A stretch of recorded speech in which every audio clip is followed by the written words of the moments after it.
So yesterday we started resuming work on government-related issues. So by today, we're hoping by Monday, the draft Petroleum Act will be put out for public consultations by Monday. That's yesterday I met with the minister and the staff, and we had a discussion, and we're aiming for Monday next for the draft Petroleum Act to be made public for views, consultation, etc. That was Vice President Dr. Bharrat Jagdeo.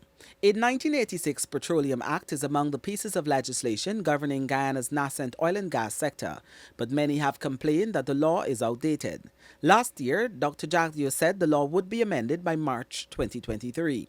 The government is stepping up efforts meant to overhaul the 1986 Petroleum Act and other key regulations to ensure that new investments in the burgeoning sector are governed by a comprehensive framework of international best practices.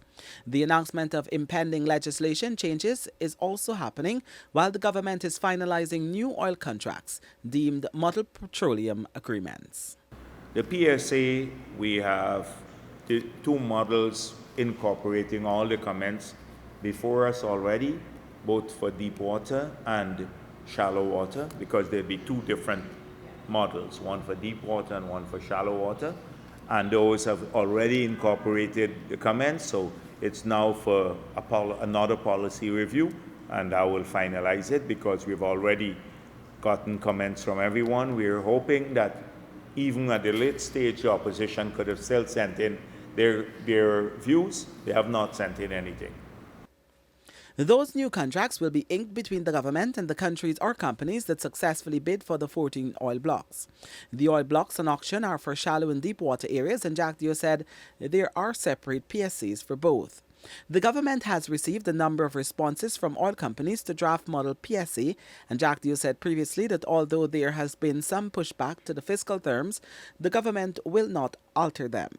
A 10% royalty rate heads the new model agreement, an increase from 2% granted to ExxonMobil for its ongoing exploration and production in the Stabroek block.